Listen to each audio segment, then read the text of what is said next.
प्राचीन काल में अवंतिका, जिसे उज्जैनी भी कहा जाता था, केवल एक नगरी नहीं थी, वह स्वयं पृथ्वी पर काल का एक जीवंत स्वरूप थी, जहाँ महाकाल का मंदिर समय के आरंभ और अंत का साक्षी बनकर खड़ा था, जहाँ क्षिप्रा की लहरें युगों की स्मृतियां अपने गर्भ में समेटे बहती थीं। ये वह भूमि थी जहाँ आध्यात्मिकता और व्यापार, मोक्ष और समृद्धि एक साथ श्वास लेते थे। इसी उज्जैनी के समृद्धतम बाजारों के मध्य, जहाँ पूर्व से पश्चिम का हर मूल्यवान वस्तु विनिमय होता था, देव शर्मा नाम का एक व्यापारी रहता था।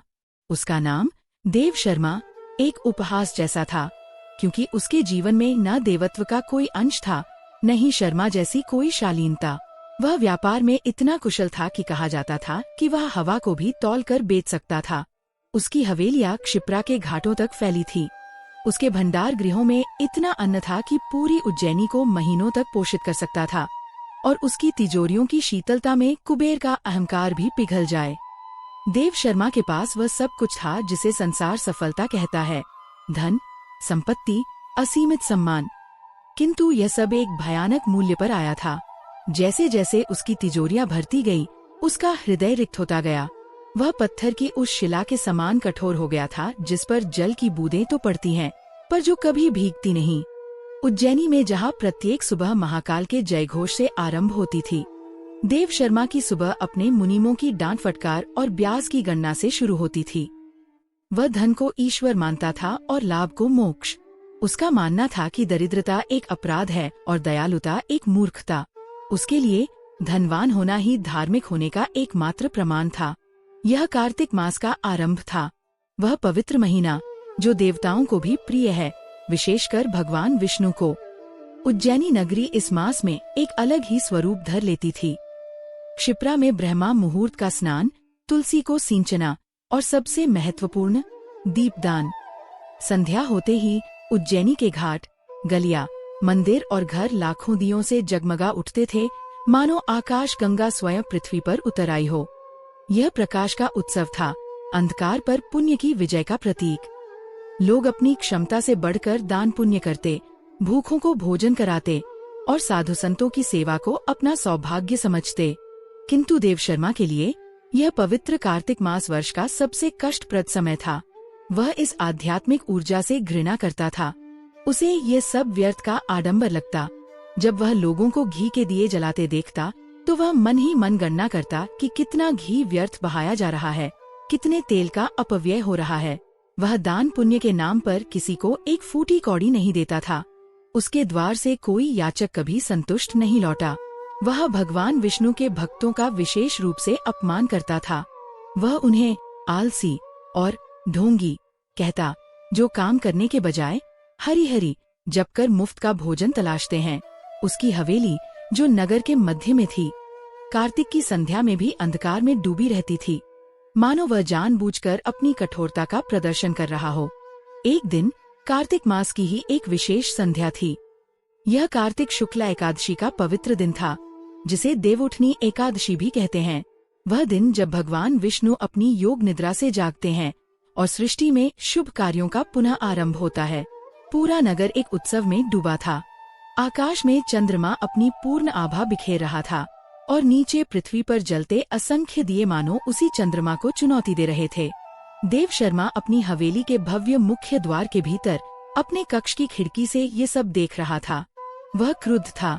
आज के दिन के व्यर्थ उत्सव के कारण उसके कई श्रमिक काम पर नहीं आए थे, जिससे उसके व्यापार का नुकसान हुआ था।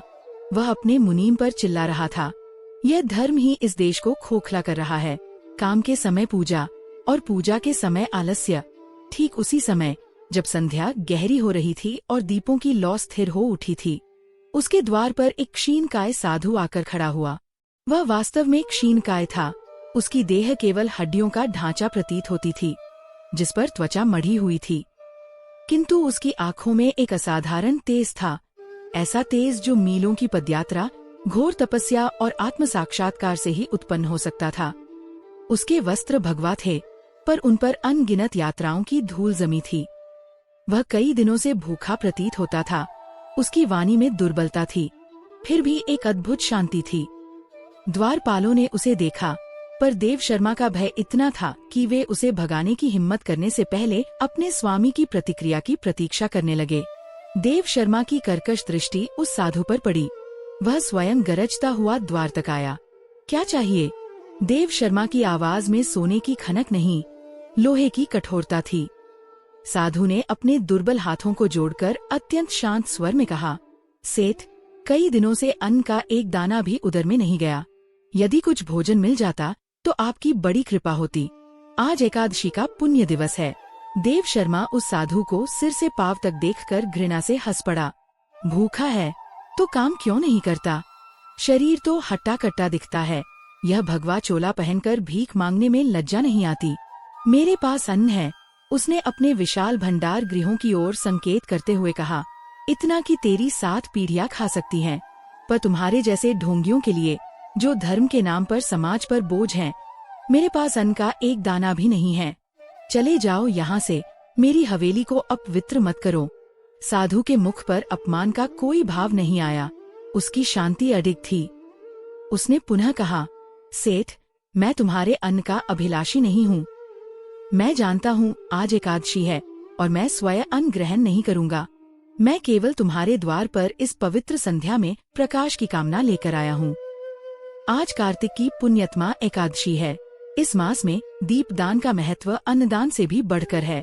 अपने पितरों के लिए, अपने कल्याण के लिए, भगवान विष्णु की प्रसन्नता के लिए अन्न नहीं, केवल एक दीप ही दान कर दो। यह सुनकर देव शर्मा का अहंकार अपने चरम पर पहुंच गया। एक भिक्षुक उसे धर्म सिखाएगा, उसे दान का महत्व समझाएगा, वह भी एक दीपक का। दीपदान? वह व्यंग्य से ठहाका मारकर हंसा। तू मुझसे प्रकाश मांगेगा, मैं तुझे प्रकाश दूंगा। उसी समय देव शर्मा की पत्नी ने, जो एक धर्मप्रायण स्त्री थी, हवेली के मुख्य द्वार की चौखट पर संध्या का एक दीपक प्रज्वलित किया था। वह पीतल का एक सुंदर दीपक था, जिसमें शुद्ध गोघृत और कपास की बाती जल रही थी। उसकी लौ हवा के हल्के झोंके से नृत्य कर रही थी, मानो विष्णु के जागृत होने पर हर्षित हो रही हो। देव शर्मा मुड़ा। उसकी दृष्टि उस जलते हुए दीपक पर पड़ी। क्रोध और अहंकार में अंधा होकर उसने उस दीपक को उठाया। साधु ने सोचा कि शायद वह उसे दान दे रहा है, पर अगले ही क्षण देव शर्मा ने उस दीपक पर फूंक मारी। फुआ की ध्वनि के साथ वह पवित्र लौ बुझ गई और केवल एक काले धुएं की लकीर और तप्त घी की गंध शेष रह गई। यही नहीं, देव शर्मा ने वह बुझा हुआ गर्म दीपक उस साधु की ओर फेंक दिया। दीपक साधु के चरणों के पास जाकर गिरा। ले, ये है मेरा दीपदान। देव शर्मा गर्जा, मैंने तेरे लिए प्रकाश को ही समाप्त कर दिया। अब दफा हो जा यहाँ से, इससे पहले कि मैं अपने प्रहरियों को आदेश दूं कि वे तुझे घसीटकर बाहर फेंक दें। एक पल के लिए उज्जैनी की उस संध्या में सब कुछ ठहर गया। क्षिप्रा की लहरों का कलकल शांत हो गया, मंदिरों से आती घंटियों का नाद थम गया और हवा ने बहना बंद कर दिया। साधु की आंखों में, जो अब तक शांत थी, एक क्षण के लिए असहनीय पीड़ा उभरी। यह पीड़ा स्वयं के अपमान की नहीं थी, यह पीड़ा उस पवित्र दीपक के अपमान की थी, उस कार्तिक एकादशी के निरादर की थी, उस प्रकाश के तिरस्कार की थी, जो स्वयं नारायण का स्वरूप था। साधु ने अपनी दृष्टि उठाई। उसकी दुर्बल काया मानो किसी अज्ञात शक्ति से तन गई। उसकी वाणी, जो अब तक शांत थी, अब उसमें ब्रह्मांड का सारा सूनापन और गंभीरता भर गई। मूर्ख देव शर्मा, साधु ने कहा, और उसकी आवाज अब किसी भिक्षुक की नहीं, बल्कि किसी न्यायाधीश की लग रही थी। तूने मुझे नहीं, साक्षात लक्ष्मी नारायण का अपमान किया है। तूने अन्न का तिरस्कार किया, मैंने क्षमा किया, किंतु आज इस पुण्यतमा तिथि पर तूने प्रकाश का अपमान किया है। तूने उस दीपक को बुझाया है जो तेरे ही पितरों का मार्ग आलोकित करता। तू अपने धन के अंधकार में इतना डूब चुका है कि तुझे ईश्वरीय प्रकाश व्यर्थ लगता है। साधु ने उस बुझे हुए दीपक की ओर देखा और फिर देव शर्मा की घृणित आंखों में। जिस प्रकाश का तूने अपमान किया है, साधु की वाणी आकाशवाणी की तरह गूंजी, वही प्रकाश तेरे जीवन से लुप्त हो जाएगा। तूने एक भिक्षुक की झोली में प्रकाश का एक कण डालने से इनकार कर दिया। अब तू स्वयं प्रकाश की एक किरण के लिए तरसेगा। तू प्रकाश के लिए तरसेगा। देव शर्मा, जा, यह मेरा श्राप नहीं, तेरे कर्मों का फल है। आज से तेरे लिए ये संसार केवल अंधकार है। देव शर्मा अभी कुछ समझ पाता या उस साधु को पकड़ने के लिए अपने प्रहरियों को आदेश दे पाता, उससे पहले ही एक अविश्वसनीय घटना घटी। उसने अपनी आंखें झपकाईं। एक पल के लिए उसे लगा कि साधु का तेजोमयी चेहरा धुंधला गया है। उसे लगा कि संध्या अचानक रात्रि में बदल गई है। उसने अपनी आंखों को जोर से मला। कौन है वहाँ? वह चिल्लाया, पर उसे केवल अपनी हवेली के खंभे धुंधली आकृतियों जैसे दिखे। और फिर अगले ही पल वह धुंधलापन एक घने, अपार, अभेद्य अंधकार में बदल गया। वह अंधकार बाहर नहीं था, वह उसकी आंखों के भीतर उतर आया था। उसे लगा जैसे किसी ने उसकी आंखों में पिघला हुआ सीसा डाल दिया हो। प्रकाश, प्रकाश कहाँ गया? वह चीखा। मशाल जलाओ। द्वारपालों, मशालें क्यों नहीं जलाते? द्वारपाल और मुनीम भय से कांपते हुए बोले, स्वामी, चारों ओर प्रकाश है, नगर दियों से जगमगा रहा है, आपके समक्ष ही 10 मशालें जल रही हैं। देव शर्मा ने अपना हाथ आगे बढ़ाया। उसे जलती मशाल की गर्मी तो महसूस हुई, पर उसका प्रकाश नहीं दिखा। वह समझ गया, साधु का कहा सत्य हो गया था। वह अंधा हो गया था। वह घुटनों के बल वहीं गिर पड़ा जहां उसने दीपक फेंका था। पकड़ो उसे, उस साधु को पकड़ो। वह पागलों की तरह चीखने लगा। वह ढोंगी कहा गया। प्रहरी चारों दिशाओं में दौड़े, पर साधु का कहीं पता नहीं था। वह मानो आया ही नहीं था, या शायद हवा में विलीन हो गया था। वह कोई साधारण भिक्षुक नहीं था, वह स्वयं देव शर्मा के संचित पापों का फल बनकर आया था। देव शर्मा का अंधापन केवल एक शारीरिक अवस्था नहीं थी, यह उसके पतन का आरंभ था। जिस देव शर्मा की एक दृष्टि से उज्जैनी का बाजार नियंत्रित होता था, वह अब अपनी हवेली में ही चलने के लिए दूसरों का मोहताज हो गया था। उसका अहंकार चूर चूर हो गया, पर उसकी कठोरता अभी भी शेष थी। पहले कुछ महीने उसका व्यापार उसके मुनीमों ने संभाला, किंतु जिस स्वामी की आंखें ही नहीं रहीं, उसके कोष पर भला किसका नियंत्रण रहता? देव शर्मा, जो अपनी तीक्ष्ण दृष्टि से एक खोटे सिक्के को भी पहचान लेता था, अब अपने ही सेवकों द्वारा ठगा जाने लगा। मुनीमों ने हिसाब में हेरफेर करना आरंभ कर दिया। सेवकों ने उसकी मूल्यवान वस्तुएं चुरानी शुरू कर दी। जो व्यापारिक साझेदार उसके अंधेपन से पहले उससे भय खाते थे, अब उसकी विवशता का लाभ उठाने लगे। उसके समुद्री जहाज जो सोना लेकर आते थे, डूबने लगे। उसके भंडार गृहों में आग लगने लगी। उसका सोना जो तिजोरियों में बंद था, धीरे धीरे पिघलकर दूसरों की तिजोरियों में पहुंचने लगा। साल बीतते गए। देव शर्मा की अकूत संपत्ति नष्ट होने लगी। उसका विशाल भवन, जो कभी उज्जैनी का गौरव था, अब रखरखाव के अभाव में जीर्ण शीर्ण होने लगा। उसकी आवाज में जो रोब था, वह अब एक अंधी विवशता की गिड़गिड़ाहट में बदल गया। वह वैद्यों और हकीमों के पास गया। उसने अपना शेष धन अपनी आंखों के उपचार पर लुटा दिया, पर कोई भी चिकित्सक उसके अंधकार को भेद न सका। वह समय भी आया जब उसकी हवेली ऋण के बदले नीलाम हो गई। देव शर्मा, जो कभी उज्जैनी का सबसे धनी व्यापारी था, अब उसी उज्जैनी की सड़कों पर आ गया। उसके पास न धन था, न संपत्ति, और न ही वे आँखें जिनसे वह अपनी दुर्दशा को देख पाता। वह दरिद्रता के उस अथाह सागर में डूब गया, जिसकी उसने कभी कल्पना भी नहीं की थी। वह अब एक भिक्षुक था। उन्हीं सड़कों पर जहाँ कभी उसकी पालकी निकलती थी, वह अब एक लाठी के सहारे अपना मार्ग टटोलता था। वह भोजन के लिए भीख मांगता था, ठीक उसी तरह जैसे कभी वह साधु उससे मांगने आया था। किंतु उसका दुर्भाग्य केवल अंधापन और दरिद्रता नहीं था। उसका वास्तविक दुर्भाग्य उस साधु के शब्दों में छिपा था। तू प्रकाश के लिए तरसेगा। वह शारीरिक प्रकाश के लिए तो तरसता ही था। वह सूर्योदय और सूर्यास्त में भेद नहीं कर पाता था। वह अपने हाथ में रखे सिक्के को टटोलकर पहचानता था, किंतु उसे एक और अंधकार ने घेर रखा था, उसके मन का अंधकार। वह अब भी उतना ही कठोर था। वह अपनी दुर्दशा के लिए उस साधु को, ईश्वर को और अपनी नियति को कोसता था। उसने उस दिन जो किया, उसके लिए उसके मन में पश्चाताप का एक कण भी नहीं था, केवल क्रोध था। प्रतिशोध की असहाय अग्नि थी। वह प्रकाश के लिए तरसता था, पर वह यह नहीं समझ पाया था कि उसे किस प्रकाश की आवश्यकता है। क्या देव शर्मा का यह शारीरिक अंधापन कभी दूर होगा, या वह इसी अंधकार में अपने पापों का दंड भोगता हुआ मर जाएगा? उस साधु ने प्रकाश लुप्त होने की जो बात कही थी, उसका वास्तविक अर्थ क्या केवल आँखों की ज्योति से था, या उसका संकेत किसी गहरे आध्यात्मिक प्रकाश की ओर था, जिसे देव शर्मा ने अपने अहंकार में बुझा दिया था? यह रहस्य उज्जैनी के महाकाल के गर्भ में छिपा था, और इसका उत्तर अभी भविष्य के अंधकार में ही विलीन था। समय किसी की प्रतीक्षा नहीं करता, वह क्रूरता और संभाव दोनों से अपना चक्र पूरा करता है। उज्जैनी के समृद्ध बाजारों से देव शर्मा का नाम ऐसे मिट गया जैसे जल पर खींची गई कोई रेखा। वर्ष पर वर्ष बीतते गए।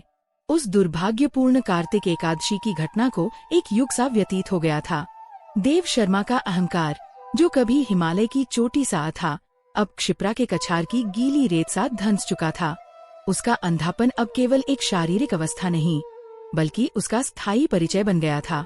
वह अब सेठ देव शर्मा नहीं था, वह अंधा भिक्षुक था। किंतु इस पतन की गाथा में एक और आत्मा थी जो उसके साथ घिसट रही थी। उसकी पत्नी सुशीला। सुशीला उस हवेली की स्वामिनी थी जहाँ से उस साधु को दुत्कारा गया था। वह उस दीपक की साक्षी थी जिसे उसके पति ने फूंक मारकर बुझाया था, और जब देव शर्मा का पतन हुआ तो वह अकेली थी जो उसके साथ इस अंधकार में उतरी। रिश्तेदार, मित्र, सेवक सब धन की धूप के साथ ही विदा हो गए थे। सुशीला, जो एक परम भक्त थी, जिसने अपना जीवन श्रीहरि विष्णु की सेवा में समर्पित किया था, अब अपने पति, उसी विष्णु निंदक की सेवा को अपना एकमात्र धर्म मानकर जी रही थी। वे अब उज्जैनी के बाहरी छोर पर, जहाँ नगर का कचरा फेंका जाता था, एक टूटी फूटी कुटिया में रहते थे। वह कुटिया हवा के हर झोंके में कराहती थी, और वर्षा की हर बूंद उसके भीतर देव शर्मा के भाग्य की तरह टपकती थी। सुशीला भिक्षा मांगकर जो कुछ लाती, उसी से उन दोनों के प्राण टिके हुए थे। देव शर्मा का अंधापन उसकी देह तक सीमित नहीं रहा था, वह उसके मन और आत्मा में भी गहरे उतर गया था। वह पहले से अधिक कटु, अधिक क्रोधी हो गया था। वह अपने पतन के लिए उस साधु को श्राप देता, अपनी पत्नी सुशीला को कोसता कि उसी के धर्म कर्म के ढोंग ने उसका सर्वनाश किया है, और उस ईश्वर को धिक्कारता था जिसने उसे इस अवस्था में पहुंचाया। वह अपनी लाठी को भूमि पर पटक कर चीखता, कहा है तेरा विष्णु, सुशीला, उसे कह मुझे आंखें लौटा दे, मैंने क्या बिगाड़ा था उसका? वह साधु ढोंगी था और तेरा ईश्वर उस ढोंगी का साथी। सुशीला चुपचाप सब सहती। उसकी आंखों के आंसू अब सूख चुके थे, वे अब उसके हृदय के भीतर बहते थे। वह अपने पति की कटुता का उत्तर मौन सेवा से देती। वह जानती थी कि यह उसके कर्मों का फल है, उस प्रकाश के अपमान का दंड है। वह अपने पति के लिए क्षमा मांगती, पर देव शर्मा के हृदय में पश्चाताप का लेश मात्र भी नहीं था। कार्तिक मास का पवित्र महीना एक बार पुनः लौटा। उज्जैनी नगरी फिर से दीपों से जगमगा उठी। क्षिप्रा के घाटों पर हरि हरि का कीर्तन गूंजने लगा। ब्रह्मा मुहूर्त में स्नान करने वालों की भीड़ और संध्या में होने वाले दीपदान ने वायु को शुद्ध और पवित्र कर दिया था। यह वही मास था जो देव शर्मा के जीवन में अंधकार बनकर आया था। इस कुटिया में कार्तिक का आगमन उत्सव नहीं, बल्कि एक पीड़ादायक स्मृति लेकर आया। देव शर्मा उस गूंजते कीर्तन को सुनकर और भी चिड़चिड़ा हो गया था।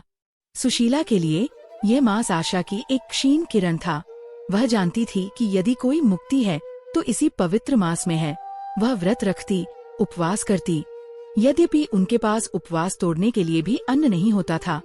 आज कार्तिक मास का मध्य बीत चुका था, पूर्णिमा निकट आ रही थी। 2 दिनों से सुशीला को भिक्षा में कुछ नहीं मिला था। कुटिया में अन्न का एक दाना नहीं था। देव शर्मा भूख से बिलबिला रहा था। वह सुशीला को अपशब्द कह रहा था। सुशीला ने घर के एक कोने में एक मिट्टी के पात्र में बहुत सहेजकर एक सूखी रोटी का टुकड़ा रखा था। यह उनके घर में बची अंतिम रोटी थी, और एक छोटे से लोटे में केवल 2 घूंट जल शेष था, जो उसने कल रात किसी तरह बचाया था। सुशीला एक धर्म संकट में थी। यह सूखी रोटी और जल क्या वह अपने क्रोधी ईश्वर निंदक पति को दे, या अपनी तुलसी माता को अर्पित करे, जिनकी वह इस घोर दरिद्रता में भी सेवा करती आई थी। उसकी कुटिया के बाहर एक छोटे से टूटे हुए गमले में तुलसी का एक पौधा था, जो उसकी देखरेख के अभाव में भी आश्चर्यजनक रूप से हरा भरा था। वह अपने पति की दुर्दशा पर रो रही थी। वह जानती थी कि देव शर्मा भूखा है, पर उसका हृदय कह रहा था कि यह अंतिम निवाला और यह अंतिम जल, यह केवल भगवान विष्णु का ही भाग है। शायद यही अंतिम अर्पण उसके भाग्य के द्वार खोल दे। उसने एक दृढ़ निश्चय किया। वह कांपते हाथों से वह अंतिम सूखी रोटी और वह लोटा भर जल लेकर अपनी कुटिया से बाहर निकली। देव शर्मा भीतर से चिल्लाया, कहाँ मर गई?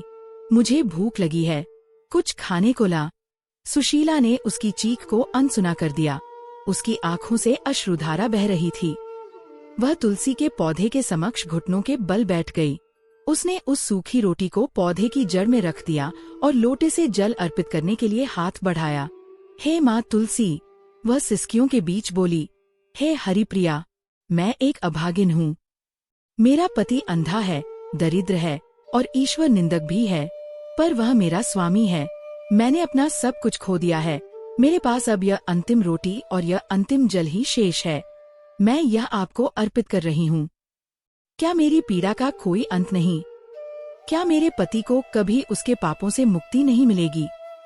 क्या वह प्रकाश जिसका उसने अपमान किया था उसे कभी पुनः प्राप्त नहीं होगा? उसने अपना लोटा झुकाया। जैसे ही उस लोटे से जल की धारा तुलसी की जड़ों में गिरी, जैसे ही उस अंतिम बूंद ने मिट्टी को स्पर्श किया, एक चमत्कार हुआ। उसे एक कठोर किंतु दिव्य स्वर सुनाई दिया। वह स्वर किसी मनुष्य का नहीं था। वह मेघों के गर्जन सा गंभीर और वीणा के तार सा स्पष्ट था। सुशीला। सुशीला कांप कर रुक गई। उसका हाथ हवा में ही ठहर गया। उसने घबराकर चारों ओर देखा। दूर दूर तक कोई नहीं था, केवल संध्या का झुटपुटा और श्मशान की शांति। उसे लगा कि यह उसका भ्रम है, उसकी भूख और दुख का परिणाम है। वह पुनः जल डालने को उद्यत हुई, किंतु वह स्वर पुनः गूंजा, इस बार अधिक स्पष्ट और अधिक अधिकारपूर्ण। सुशीला, तेरे पति का शाप केवल यही कार्तिक मास काट सकता है। सुशीला भय और आश्चर्य से जड़ हो गई। यह भ्रम नहीं था, यह एक आकाशवाणी थी। वह भूमि पर दंडवत लेट गई। कौन है आप, प्रभु? कौन है आप, दिव्य आत्मा? मुझ अभागिन पर कृपा करें। वह कठोर स्वर पुनः गूंजा और इस बार उसमें देव शर्मा के अपराध का स्पष्ट उल्लेख था। तेरे पति ने अपने अहंकार में प्रकाश का अपमान किया है। उसने कार्तिक एकादशी के पवित्र दीपक को बुझाया था। उसका अंधापन केवल उसकी आंखों में नहीं, उसकी आत्मा में है। उसने साक्षात नारायण का तिरस्कार किया है। मैं जानती हूँ प्रभु। सुशीला रोते हुए बोली, मैं सब जानती हूँ, पर क्या क्षमा का कोई मार्ग नहीं? मैं उसके हिस्से का हर दंड भोगने को तैयार हूँ। कृपा करके कोई उपाय बताएं। कुछ क्षणों तक गहन मौन पसरा रहा।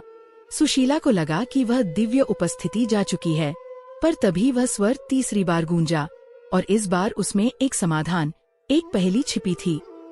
यदि उसे दृष्टि वापस चाहिए, यदि उसे इस अंधकार से मुक्ति चाहिए, तो तुझे, सुशीला, आने वाली कार्तिक पूर्णिमा से पहले नारायण के नेत्रकमल को खोजना होगा। उस नेत्रकमल को ढूंढकर तुझे उसे श्री हरि विष्णु को अर्पित करना होगा। यही एकमात्र प्रायश्चित है। नारायण का नेत्रकमल। सुशीला का मस्तक चकरा गया। वह एक साधारण अनपढ़ स्त्री थी। वह इन गूढ़ शब्दों का अर्थ क्या समझती? किंतु हे दिव्य आत्मा, वह घबराकर बोली, मैं एक दरिद्र स्त्री हूँ। मेरे पास एक फूटी कौड़ी नहीं है। मैं यह नेत्रकमल कहाँ ढूंढूंगी? ये क्या है? यह कोई खूल है, कोई मणि है या कोई शास्त्र? यह कहाँ मिलेगा? कृपा करके मेरा मार्गदर्शन करें।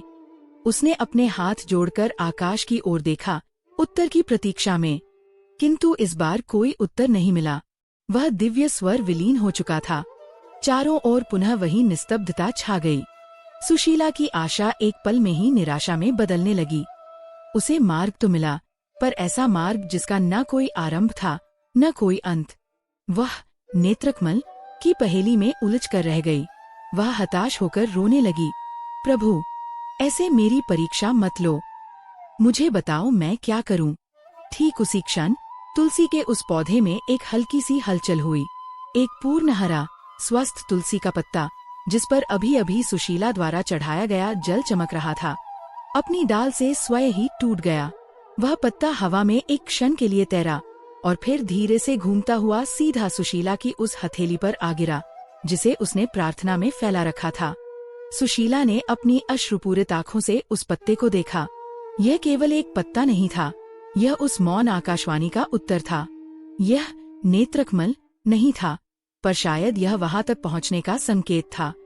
उसी क्षण कुटिया के भीतर से देव शर्मा की कर्कश चीख आई, अरे अभागिन, बाहर किससे बातें कर रही है? क्या कोई खजाना मिल गया जो वहीं बैठ गई? पानी ला, मेरा गला सूख रहा है। सुशीला ने उस तुलसी पत्र को अपनी मुट्ठी में भींच लिया। यह नारायण का नेत्रकमल क्या है? यह कोई खूल है, कोई मणि या कुछ और? यह तुलसी का पत्ता उसे कहाँ ले जाएगा? कार्तिक पूर्णिमा में अब कुछ ही दिन शेष थे। सुशीला इस असंभव पहेली को कैसे सुलझाएगी? उसके पास न समय था, न संसाधन और न ही कोई मार्गदर्शन, सिवाय एक तुलसी पत्र के।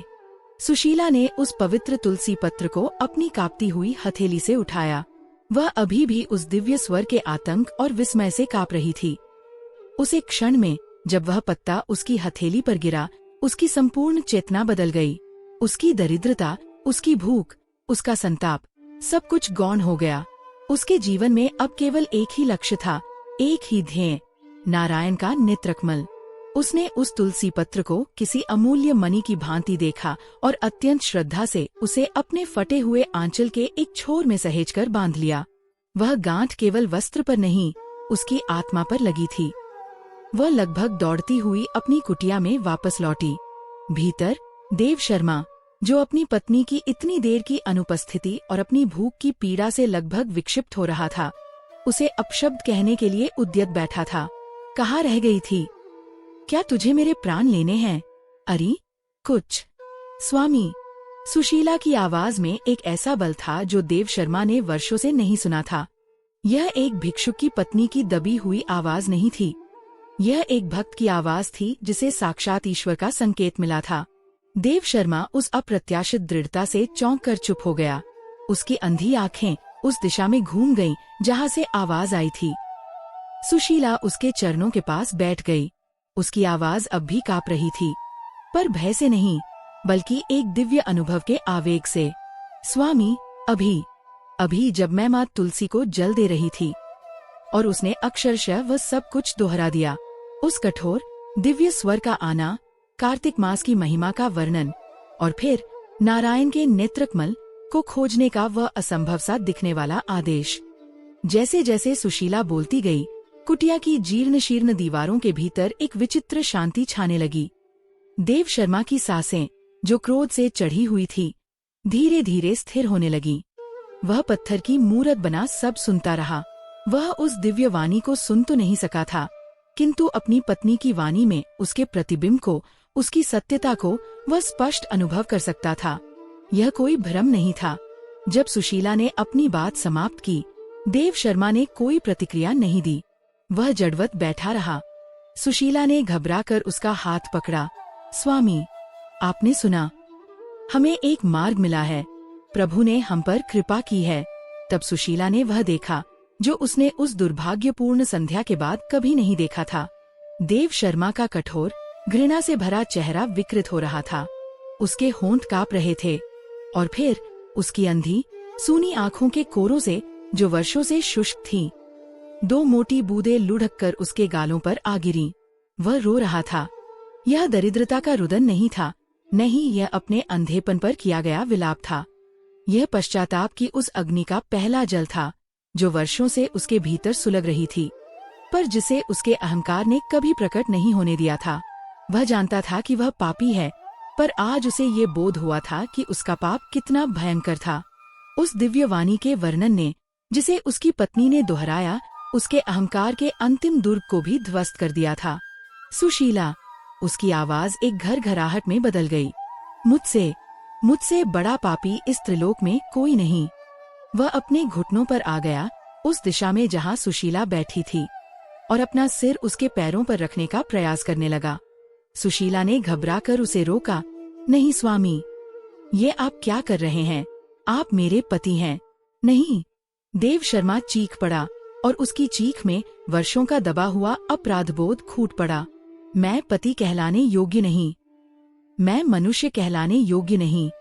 मैंने उस साधु को, उस भूखे को, मैंने उसे केवल दुत्कारा नहीं, मैंने प्रकाश को बुझाया था। सुशीला, मैंने उस पवित्र कार्तिक एकादशी के दीपक को अपने अहंकार में फूंक मारकर बुझा दिया था। यह पहली बार था कि उसने अपने अपराध को इतने स्पष्ट शब्दों में स्वीकार किया था। मैं अंधा नहीं हुआ, सुशीला, वह अपनी अंधी आंखों को मलता हुआ बोला। मैं तो पहले से ही अंधा था। धन के अंधकार में, लाभ के अंधकार में। उस साधु ने तो केवल मेरा बाहरी दर्पण फोड़ा, मेरा भीतरी अंधकार तो और भी घना हो गया। मैं इतने वर्षों से तुम्हें कोसता रहा, ईश्वर को धिक्कारता रहा, पर दंड तो मुझे मिलना ही था। मैंने प्रकाश का अपमान किया। अब मैं समझ रहा हूँ, मैं अब समझ रहा हूँ कि मैं क्यों प्रकाश के लिए तरस रहा हूँ। वह एक छोटे बालक की तरह फूट फूट कर रोने लगा। सुशीला ने उसे संभाला। उसके हृदय का भार भी हल्का हो गया। पति का ये पश्चाताप, यह स्वीकृति, नेत्रकमल को खोजने से भी बड़ा पहला चरण था। कुछ क्षणों बाद देव शर्मा शांत हुआ। उसने अपने आंसू पोंछे और सुशीला के हाथ थाम लिए। सुशीला, उसने दृढ़ता से कहा, ये दिव्य वाणी तुम्हारे लिए आई है। ये संकेत तुम्हें मिला है। उस पाप का भागी मैं था, पर प्रायश्चित का मार्ग ईश्वर ने तुम्हें दिखाया है। मुझ अभागे के पास तो अब आंखें भी नहीं कि मैं तुम्हारी सहायता कर सकूं। पर यदि कोई आशा है, यदि मेरे इस घृणित जीवन की मुक्ति का कोई भी मार्ग शेष है, तो जाओ। पर स्वामी, आपको इस अवस्था में अकेला। सुशीला ने संकोच किया। मेरी चिंता मत करो, देव शर्मा ने उसकी बात काटी। मैंने तुम्हें इतने वर्ष कष्ट दिया है, अब कुछ दिन और सही। मैं यहीं तुम्हारी प्रतीक्षा करूंगा। मैं उस विष्णु का नाम जपने का प्रयास करूंगा, जिसे मैंने जीवन भर कोसा है। तुम जाओ, वह तुलसी पत्र तुम्हारा मार्गदर्शन करेगा। जाओ सुशीला, और उस नेत्रकमल को खोज निकालो। कार्तिक पूर्णिमा में अधिक समय नहीं है। सुशीला की आंखों में निश्चय का तेज चमक उठा। उसने अपने पति के चरण छुए, इस बार एक स्वामी के नहीं, बल्कि एक प्रायश्चित करती आत्मा के, और उस टूटी कुटिया से अपने आंचल में बंधे उस एक तुलसी पत्र के सहारे वह नारायण के नेत्रकमल की असंभव खोज पर निकल पड़ी। कार्तिक मास का शुक्ल पक्ष तीव्रता से बीत रहा था। पूर्णिमा का चांद प्रतिदिन बड़ा हो रहा था, मानो सुशीला को चुनौती दे रहा हो, उसके घटते समय का उपहास कर रहा हो। सुशीला सबसे पहले उज्जैनी के महाकाल मंदिर गई। वह उस पवित्र नगरी के कण कण से परिचित थी। उसने सोचा, नेत्रकमल अवश्य ही कोई गूढ़ धार्मिक रहस्य होगा जो केवल ज्ञानी पंडित ही जानते होंगे। वह मुख्य पुजारी के पास पहुंची, जो भस्म और रुद्राक्ष से सुशोभित थे। हे ब्राह्मण, मैं एक अत्यंत विकट पहेली लेकर आई हूँ। क्या आप जानते हैं नारायण का नेत्रकमल कहाँ मिलेगा? पुजारी ने उसे सिर से पांव तक देखा, उसकी दरिद्रता को आका और फिर हंस पड़े। पगली स्त्री, नारायण का नेत्रकमल कोई वस्तु नहीं है जिसे तू खोज सके। ये तो शास्त्रों की एक कथा है। जब भगवान विष्णु ने शिव को सहस्र कमल चढ़ाने का संकल्प लिया और एक कमल घट गया, तब उन्होंने अपना नेत्र ही कमल के स्थान पर अर्पित कर दिया। वह नेत्रकमल तो स्वयं श्रीहरि हैं। जा, विष्णु सहस्त्रनाम का जाप कर, उसी से तेरा कल्याण होगा। सुशीला निराश हुई, पर हताश नहीं। यदि यह केवल कथा होती तो मुझे दिव्य वाणी का संकेत क्यों मिलता? वह मंदिर से निकलकर आयुर्वेद के सबसे बड़े वैद्य के पास गई। शायद यह कोई दुर्लभ जड़ी बूटी हो, कोई औषधीय कमल हो। वैद्य अपनी जड़ी बूटियों को पीसने में व्यस्त थे। वैद्यराज, क्या आपने नेत्रकमल नामक किसी पुष्प के बारे में सुना है? वैद्य ने विचार किया। श्वेत कमल, नील कमल, रक्त कमल, ब्रह्मा कमल, मैंने इन सब के विषय में सुना है और इनकी औषधियाँ भी बनाई हैं। ये नेत्र ज्योति के लिए उत्तम भी हैं, पर नेत्रकमल नहीं देवी, ऐसा कोई पुष्प मेरी किसी पोथी में वर्णित नहीं है। ये तुम्हारा भ्रम होगा। सुशीला का हृदय डूबने लगा। वह क्षिप्रा के उन सभी घाटों पर भटकी जहाँ कमल खिलते थे। वह उन सरोवरों तक गई जहाँ मल्लाह अपनी नौकाएं रखते थे। भैया, क्या तुमने कभी कोई ऐसा कमल देखा है जो आँख जैसा दिखता हो? मल्लाहों ने उसका उपहास किया।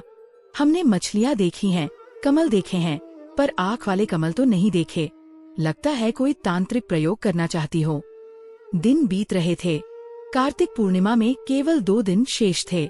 सुशीला ने उज्जैनी का हर मंदिर, हर ज्ञानी, हर बाजार छान मारा था। वह हर उस साधु से मिली जो नगर में भिक्षाटन कर रहा था। किसी को भी नहीं पता था कि नारायण का नेत्रकमल क्या होता है। वह थककर, निराश होकर नगर की सीमा पर एक वटवृक्ष के नीचे बैठ गई। उसका शरीर भूख और मीलों की पदयात्रा से टूट चुका था। उसकी आशा उस ढलते सूर्य के साथ ही अस्त हो रही थी। वह रोने लगी। हे श्रीहरि, ये कैसी परीक्षा है? आपने मार्ग दिखाकर मुझे मरुस्थल में क्यों छोड़ दिया? क्या मेरा पति कभी प्रकाश नहीं देख पाएगा? जैसे ही उसने यह सोचा, उसके आंचल में बंधा वह तुलसी पत्र मानो जीवित हो उठा। वह चुभने लगा। उसमें एक हल्की सी ऊष्मा का संचार हुआ। सुशीला ने चौंक कर उसे छुआ। वह गर्म था। उसे सहसा एक विचार आया। मैंने नगर में सब खोज लिया, पर नगर के बाहर उज्जैनी के पूर्व में एक विशाल घना वन था, अरण्यक वन। कहा जाता था कि उस वन में साधारण मनुष्य नहीं जाते थे। वह सिद्धों, तपस्वियों और भयानक आसुरी शक्तियों का निवास था। यदि नेत्रकमल कोई साधारण पुष्प नहीं है, यदि वह कोई सांसारिक वस्तु नहीं है, तो वह अवश्य ही किसी अलौकिक स्थान पर मिलेगा। वह मुझे नगर के कोलाहल में नहीं, वन के एकांत में ही मिलेगा। तुलसी पत्र की वह ऊष्मा उसे उसी वन की दिशा में खींच रही थी। सुशीला उठ खड़ी हुई। उसने अपनी बची खुची शक्ति को समेटा और उस घने अंधकारमय वन की ओर चल दी, जहाँ जाने का दुस्साहस सूर्य की किरणें भी दिन में ही करती थीं। जैसे ही उसने वन में प्रवेश किया, दिन का प्रकाश मानो एक झटके में बुझ गया। प्राचीन विशाल वृक्षों की शाखाएं एक दूसरे से इतनी गूंथी हुई थीं कि आकाश का एक टुकड़ा भी दिखाई नहीं देता था। हवा में एक सड़ांध भरी नमी थी और चारों ओर एक अप्राकृतिक सन्नाटा पसरा था। यह किसी वन का नहीं, किसी जीवित मकबरे का सन्नाटा था। सुशीला भयभीत थी, पर उसके आंचल का वह तुलसी पत्र अब स्पष्ट रूप से धड़क रहा था। उसे एक अदृश्य मार्ग पर आगे बढ़ा रहा था। वह पत्तों की चरमराहट और अनजानी आवाजों के बीच आगे बढ़ती रही। वह कितना चली, उसे इसका ज्ञान नहीं रहा। समय का बोध उस वन में आकर खो गया था। सहसा वह एक ऐसे स्थान पर पहुंची जहां पेड़ विरल हो गए, पर अंधकार और भी घना हो गया। यह एक विशाल काला दलदल सा प्रतीत होता था, जहां से दुर्गंध युक्त धुआं उठ रहा था। सुशीला ने आगे बढ़ने के लिए जैसे ही अपना पैर उठाया, उसके सामने कीचड़ में से दो दहकती हुई लाल आंखें उभरी। फिर धीरे धीरे उस धुएं और अंधकार ने एक आकार लेना शुरू किया। वह एक विकराल पर्वत जैसा दानव था। उसका शरीर ठोस नहीं था, वह चलती फिरती छाया से बना था, जिसमें केवल वे दो लाल अंगारे चमक रहे थे। सुशीला भय से चीखना चाहती थी, पर उसकी आवाज गले में ही अटक गई। वह छाया पुरुष हंसा, और उसकी हंसी किसी सूखी पत्ती की सरसराहट नहीं, बल्कि चट्टानों के टूटने जैसी थी। बहुत समय बाद किसी जीवित प्राणी ने मेरे क्षेत्र में आने का साहस किया है, उसकी आवाज गूंजी। मैं इस वन का रक्षक, अंधकार हूँ। मैं वह सीमा हूँ जिसके पार कोई प्रकाश नहीं जा सकता। यहाँ से वही जीवित निकलता है जो मुझे मेरा प्रिय भोजन दे। सुशीला के पास देने को क्या था? वह स्वयं भूख से मर रही थी। उसने कांपते हुए अपनी हथेलियां जोड़कर कहा, हे वनदेव, मेरे पास आपको देने के लिए अन्न का एक दाना भी नहीं है। मैं स्वयं एक भिक्षुनी हूँ। मुझे जाने दें, मैं एक पवित्र कार्य के लिए जा रही हूँ। दानव अंधकार ठहाका मारकर हंसा। उसका पूरा शरीर हिल रहा था, जिससे आसपास के पेड़ों से मरे हुए पत्ते झड़ने लगे। भोजन, मुझे तेरे इस मांस मज्जा के क्षुद्र शरीर में कोई रुचि नहीं है। मैं वह नहीं खाता जिसे सूर्य पकाता है। मैं वह खाता हूँ जिसे मन पकाता है। मैं समझी नहीं, सुशीला ने कहा। मैं निराशा को पीता हूँ। स्त्री, दानव ने आगे बढ़ते हुए कहा, और जहां जहां वह पैर रखता, वहां की भूमि और भी काली पड़ जाती। मैं असफलताओं को खाता हूँ। मैं उन भक्तों की सिसकियां खाता हूँ जिनकी प्रार्थनाएं अनसुनी रह जाती हैं। और मेरा सबसे प्रिय भोजन। वह सुशीला के इतना निकट आ गया कि उसकी बर्फीली मृत सांस सुशीला के चेहरे से टकराई। मुझे आशा की ज्योति चाहिए, वह छोटी सी मूर्खतापूर्ण चिंगारी जो तुम मनुष्यों के भीतर जलती है, जो तुम्हें विश्वास दिलाती है कि कल बेहतर होगा, कि तुम्हारे पाप धुल जाएंगे, कि तुम्हारा ईश्वर तुम्हारी सहायता करेगा। दानव ने अपनी छायादार उंगली सुशीला के हृदय की ओर उठाई। मैं उसे तेरे भीतर जलता हुआ देख सकता हूँ। तू किसी खोज पर निकली है। तुझे विश्वास है कि तू सफल होगी। यही मेरी क्षुधा है। यदि तेरे पास यह आशा की ज्योति है तो उसे मुझे दे दे। अपनी आशा का त्याग कर दे।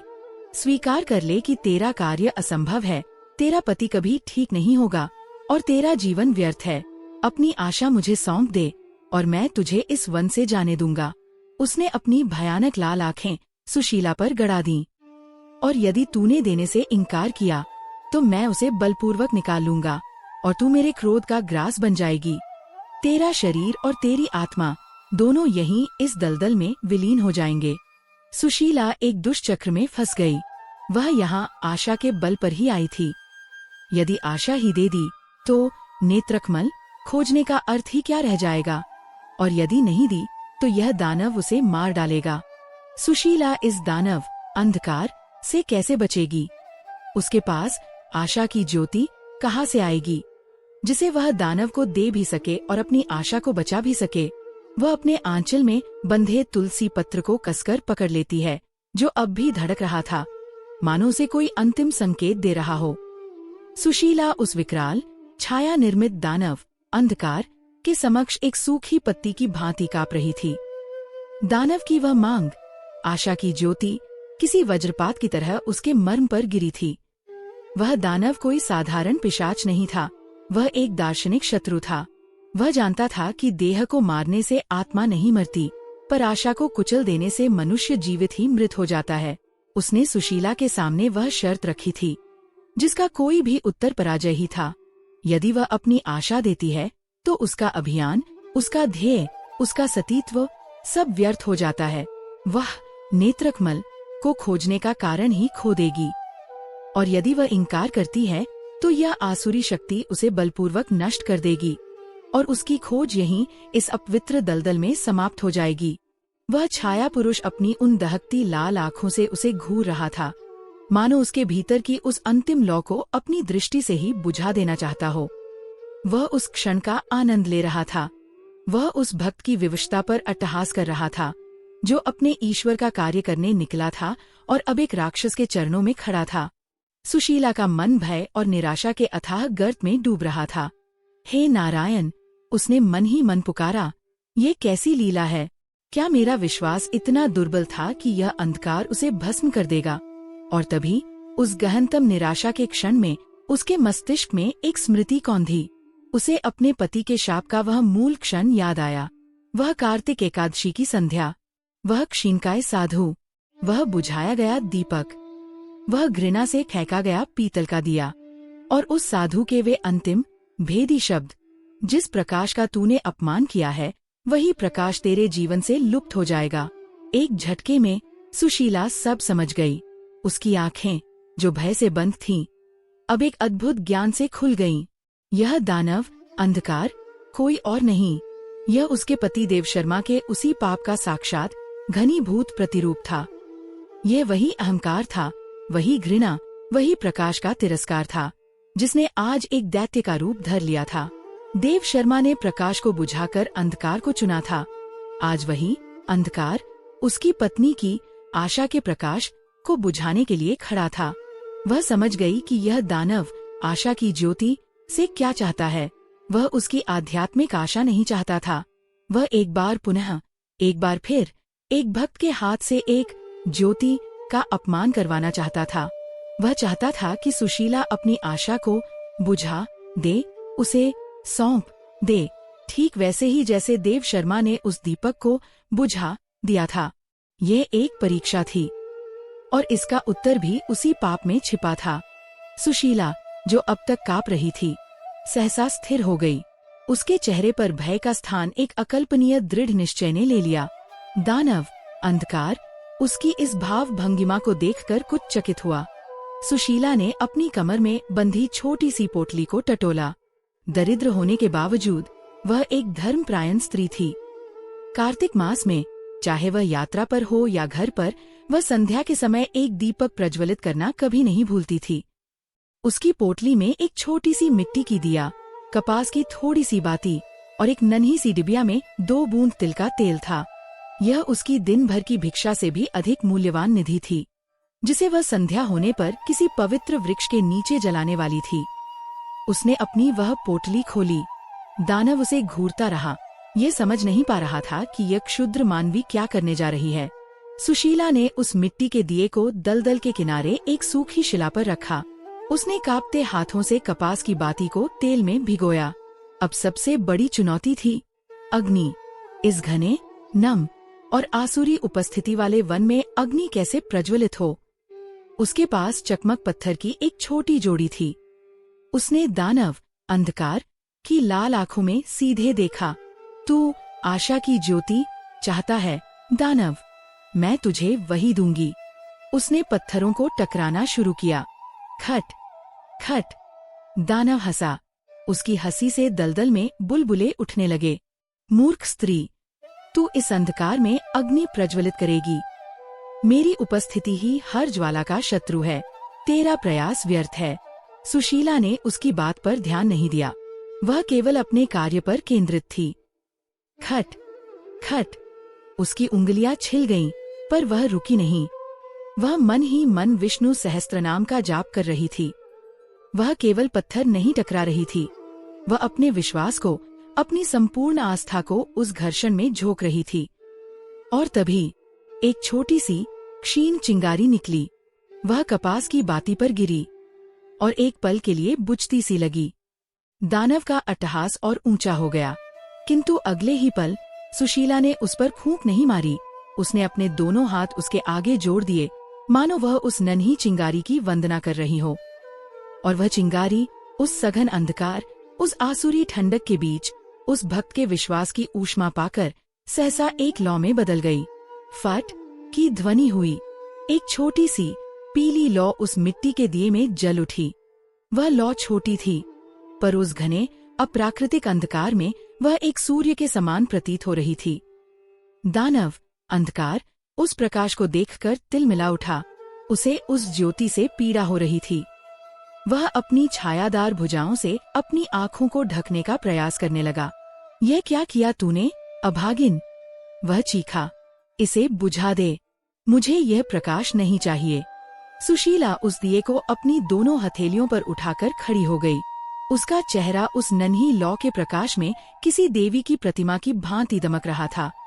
यही है दानव। सुशीला की आवाज अब कांप नहीं रही थी, उसमें एक अदम्य आत्मविश्वास था। तू आशा की ज्योति चाहता था।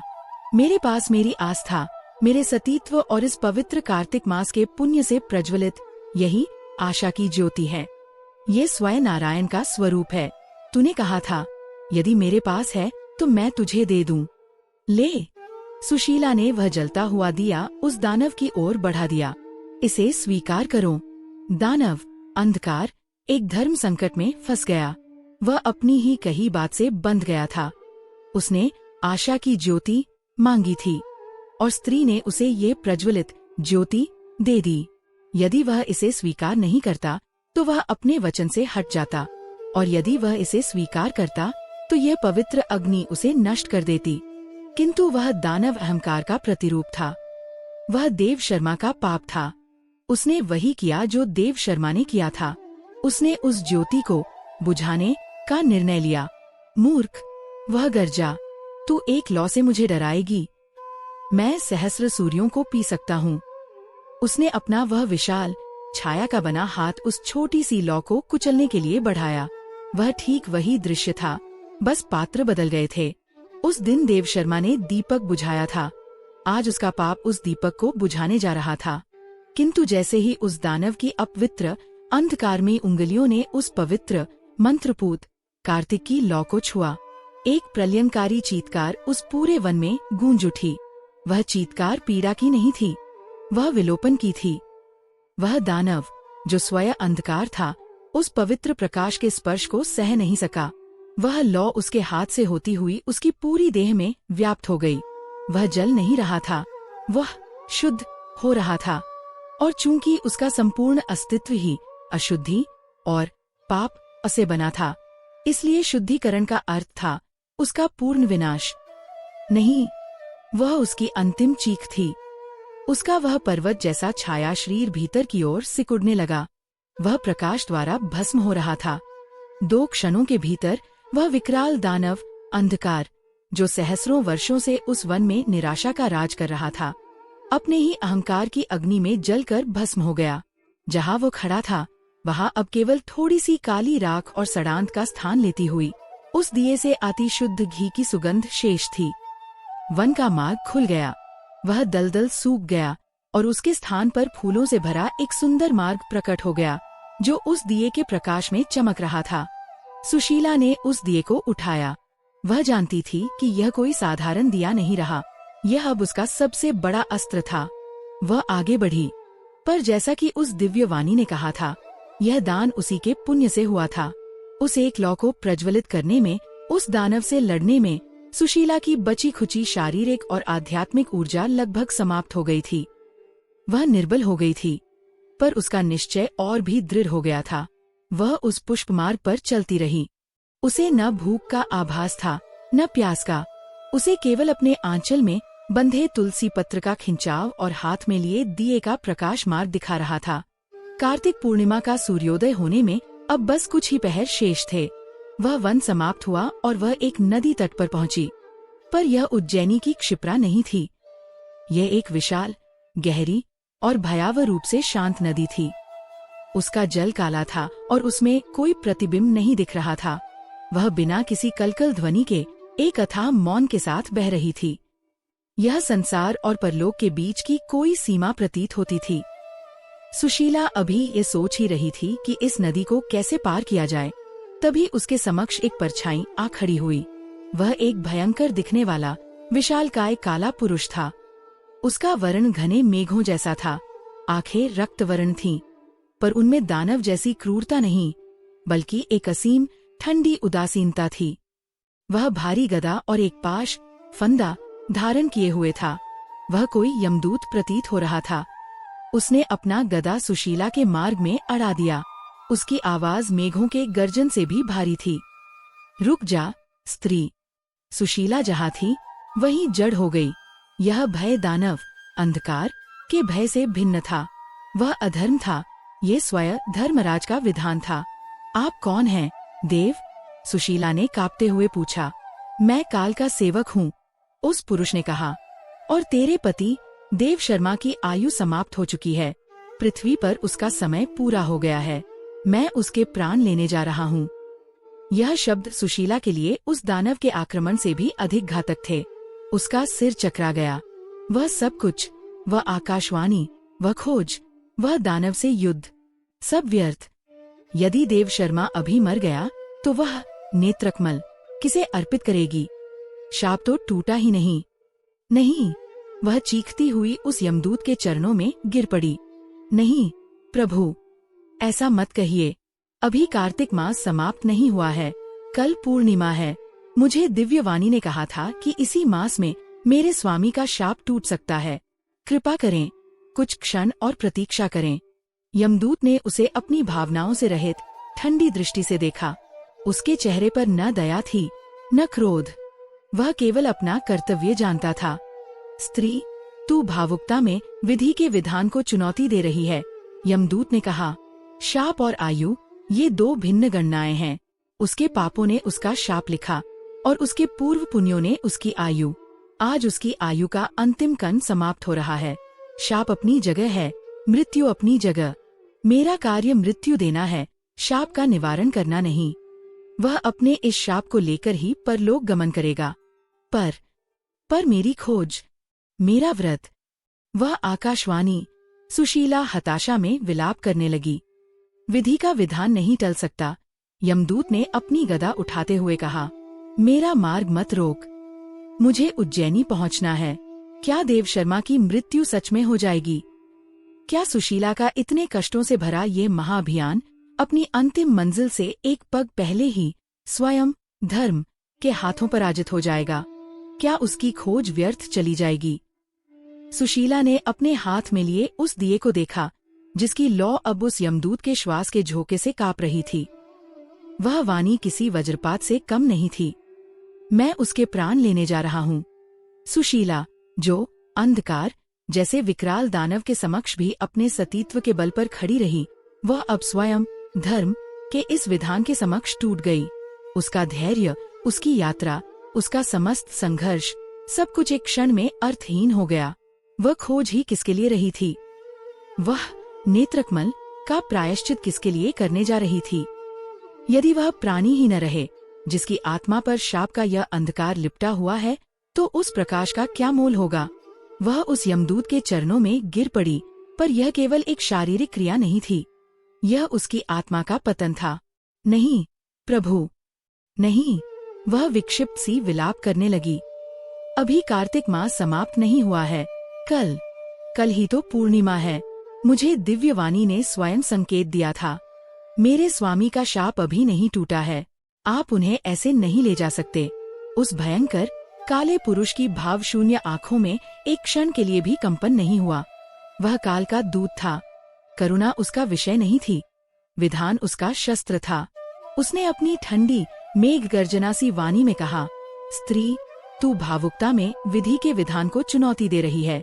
शाप और आयु, ये दो भिन्न गणनाएं हैं। उसके पापों ने उसका शाप लिखा और उसके पूर्व पुण्यों ने उसकी आयु। आज उसकी आयु का अंतिम कण समाप्त हो रहा है। शाप अपनी जगह है, मृत्यु अपनी जगह। मेरा कार्य मृत्यु देना है, शाप का निवारण करना नहीं। वह अपने इस शाप को लेकर ही परलोक गमन करेगा। शाप के साथ?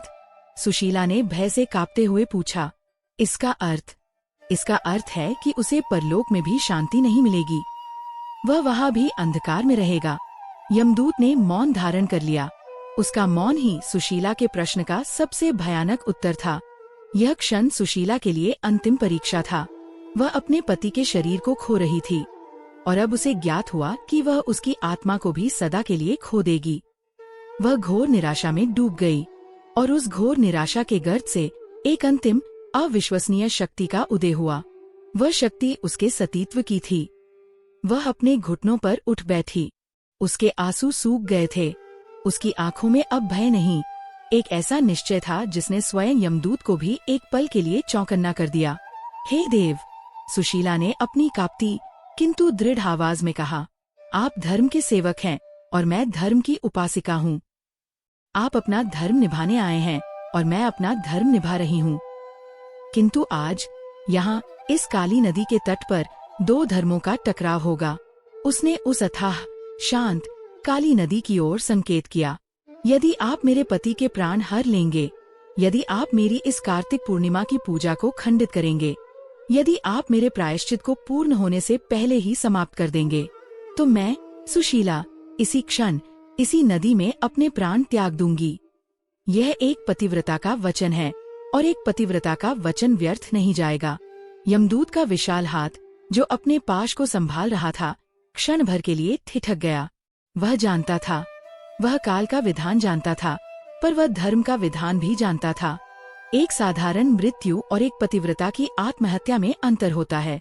यदि वह देव शर्मा के प्राण लेता है तो वह केवल अपना कर्तव्य निभा रहा है, किंतु यदि उसके उस कर्तव्य के कारण एक निर्दोष तपस्विनी पतिव्रता स्त्री अपने प्राण त्यागती है, तो उस पाप का हेतु कारण स्वयं वह यमदूत बन जाएगा। यह एक ऐसा धर्म संकट था जिसका समाधान स्वयं यमराज के पास भी कठिन था। उसकी ठंडी उदासीन आंखों में पहली बार एक द्वंद्व उभरा।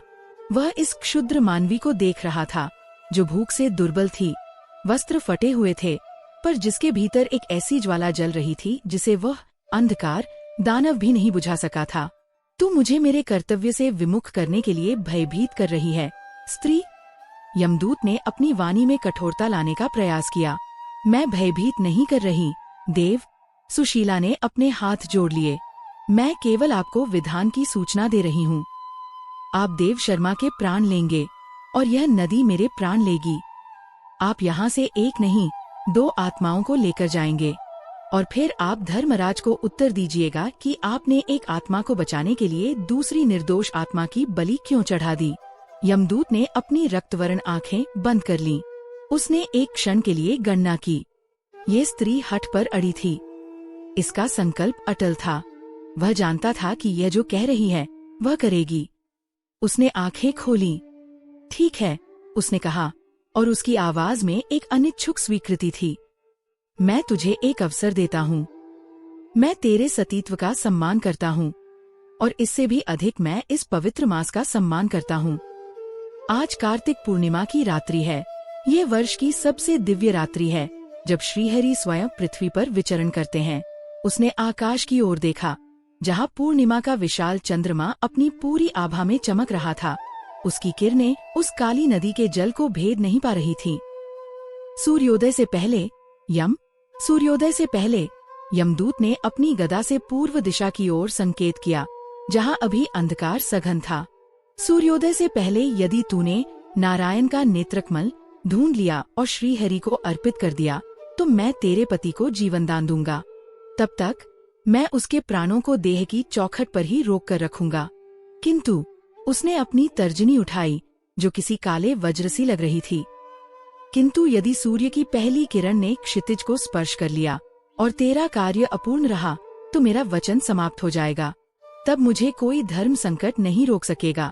मैं तत्काल उसके प्राण हर लूंगा और तेरा वचन स्त्री तब भी लागू रहेगा।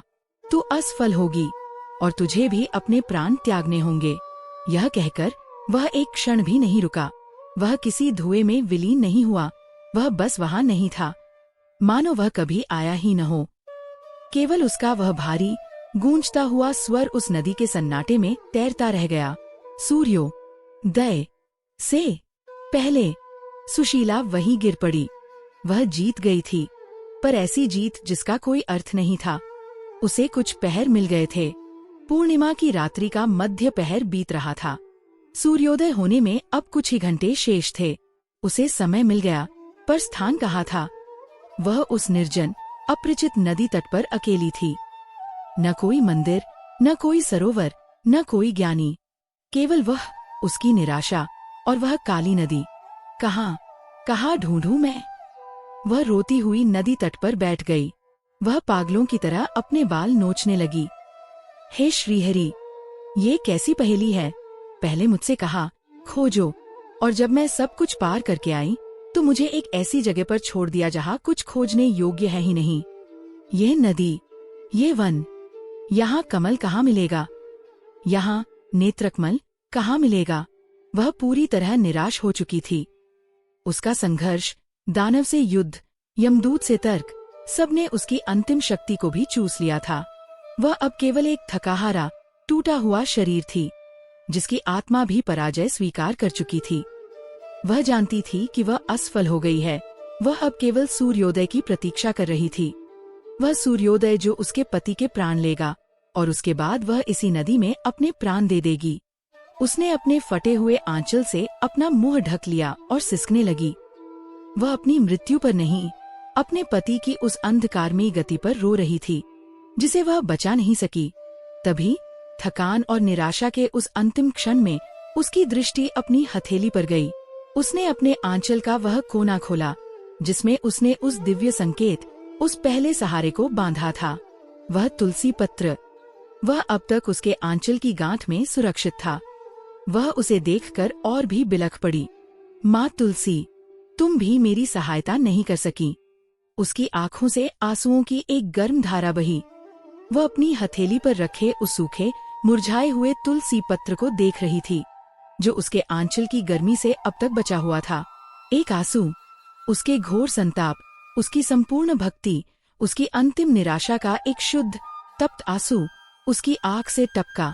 वह आंसू सीधा उस तुलसी पत्र पर गिरा जो उसकी हथेली पर रखा हुआ था। एक पल, दो पल, जैसे ही उस आंसू ने, उस पतिव्रता के पवित्र जल ने उस तुलसी पत्र को स्पर्श किया, वह पत्ता जो अब तक सूखा और निर्जीव था, सहसा कांप उठा। एक अलौकिक, दिव्य, हरे प्रकाश ने सुशीला की हथेली को जगमगा दिया। वह पत्ता चमक उठा। वह केवल चमक नहीं रहा था, वह उस आंसू के जल को पीकर पुनः जीवित हो उठा था। उसका सूखापन जाता रहा और वह एक ताजे, हरे, पन्ने, एमरल्ड की भांति दमकने लगा। सुशीला की सिसकियां एक झटके में रुक गईं। उसकी आंखें आश्चर्य से फटी रह गईं। वह उस अविश्वसनीय दृश्य को देख रही थी। वह तुलसी पत्र अब केवल एक पत्ता नहीं था, वह एक प्रकाशपुंज बन गया था, जो उस काली नदी के तट को, उस घने अंधकार को अपनी शीतल हरी आभा से भेद रहा था। क्या यही नेत्रकमल? पर यह तो तुलसी पत्र है। दिव्यवाणी ने तो कमल कहा था। या यह रहस्य कुछ और है? क्या यह पत्ता उसे अंतिम मार्ग दिखाएगा? सूर्योदय होने में बहुत कम समय शेष था और सुशीला की हथेली पर अब एक जलता हुआ पहेली का टुकड़ा था। सुशीला की हथेली पर वह तुलसी पत्र किसी साधारण पत्ते की भांति नहीं, अपितु किसी सुदूर नक्षत्र की भांति दमक रहा था। उसकी हरी शीतल आभा उस काली मृत नदी के तट को भी एक क्षण के लिए वैकुंठ का उपवन बना रही थी। वह प्रकाश उसके आंसू से जन्मा था। उसका आंसू जो निराशा, भक्ति और पतिव्रत धर्म के घोर मंथन से निकला था, वह उस तुलसीदल के लिए केवल जल नहीं, वह अमृत बन गया था। और उसी प्रकाश में सुशीला को वह आकाशवाणी पुनः स्मरण हो आई। अक्षरशः तुझे कार्तिक पूर्णिमा से पहले नारायण के नेत्रकमल को खोजना होगा। नेत्रकमल। एक झटके में वह संपूर्ण पहेली, वह सारा गूढ़ रहस्य उसके समक्ष सूर्य के प्रकाश की भांति स्पष्ट हो गया। उसका मस्तिष्क जो क्षण भर पहले निराशा से जड़ हो गया था, अब विद्युत की गति से कार्य करने लगा। वह कितनी मूर्ख थी। वह उसे मंदिरों में, सरोवरों में, ज्ञानियों की पोथियों में खोजती फिरी। वह उसे बाहर खोजती रही, जबकि वह रहस्य उसके भीतर छिपा था। नारायण का नेत्रकमल। यह कोई पुष्प नहीं था, कोई मणि नहीं थी। यह एक यौगिक शब्द था, एक दिव्य पहेली। नेत्र अर्थात आँखें और कमल अर्थात पवित्र अर्पण। दिव्यवाणी ने उससे कोई भौतिक कमल नहीं मांगा था। उसने एक ऐसा कमल मांगा था जो नेत्रों से अर्पित हो। और नेत्रों से कमल के रूप में क्या अर्पित किया जा सकता है? केवल अश्रु। पर हर अश्रु नहीं, क्रोध का नहीं, भय का नहीं, लोभ का नहीं। केवल वह अश्रु जो नारायण को प्रिय हो। वह अश्रु जो शुद्ध निस्वार्थ भक्ति और अपने पति के पापों के लिए किए गए सच्चे पश्चाताप से जन्मा हो। वह समझ गई। नारायण का नेत्रकमल स्वयं उसके नेत्रों से बहा पश्चाताप और भक्ति का आंसू था, और उस आंसू को अर्पित करने का पात्र वह भी दिव्यवाणी ने बताया था, तुलसी, साक्षात हरिप्रिया। जब उसका वह पवित्र नेत्र जल उस पवित्र तुलसी पत्र कमल से मिला, तब जाकर वह नारायण का नेत्रकमल पूर्ण हुआ। यह वह दिव्य औषधि थी, वह शाप मुक्ति का अमोघ साधन था जिसकी उसे खोज थी। यह ज्ञानोदय होते ही उसे यमदूत के शब्द स्मरण हो आए। सूर्योदय से पहले उसने पूर्व दिशा की ओर देखा। रात्रि का सबसे अंधकारमय प्रहर बीत चुका था। आकाश अब काला नहीं, बल्कि एक गहरा स्याह नीला हो गया था। क्षितिज पर जहां वह काली नदी विलीन होती थी, एक हल्की सी लगभग अदृश्य धूसर ग्रे रेखा प्रकट होने लगी थी। ये प्रकाश नहीं था, पर यह प्रकाश के आगमन की सूचना थी। सूर्योदय होने में अब कुछ ही पल शेष थे। उसके पास विलाप करने का या इस रहस्योद्घाटन का सुख मनाने का समय नहीं था। स्वामी, वह चीखी। उसकी देह जो क्षण भर पहले थकान से टूटकर गिर पड़ी थी, उसमें सहस्रों हाथियों का बल आ गया। यह उसकी शारीरिक शक्ति नहीं थी, यह उसके ध्येय के पूर्ण होने की आध्यात्मिक शक्ति थी। उसने उस दमकते हुए आंसू से भीगे तुलसी पत्र को अपनी मुट्ठी में भींचा और उस काली नदी के तट से वापस उसी मार्ग पर दौड़ी जहां से वह आई थी। वह दौड़ नहीं रही थी, वह हवा में तैर रही थी। उसके पैरों को कांटे नहीं चुभ रहे थे, उसकी श्वास नहीं खूल रही थी। उसका पूरा अस्तित्व केवल एक बिंदु पर केंद्रित था, वह टूटी हुई कुटिया जहां उसका पति मृत्यु और काल के बीच झूल रहा था। अरण्यक वन जिसने उसे अंधकार दानव के रूप में रोका था, अब उसके मार्ग में किसी मित्र की भांति खड़ा था। उसके पेड़ उसे मार्ग दे रहे थे। वह यमदूत की दी गई समय सीमा और भगवान सूर्य के रथ के बीच की एक असंभव दौड़ लगा रही थी। हे सूर्यदेव, क्षण भर रुक जाना। हे काल, एक पल ठहर जा। मेरा प्रायश्चित अभी शेष है।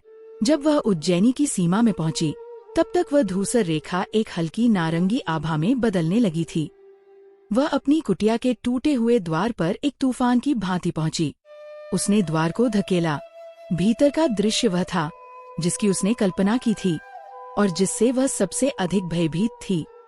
कुटिया के भीतर गहन अंधकार नहीं था, पर एक ऐसी शीतलता थी जो मृत्यु की उपस्थिति से ही जन्मती है।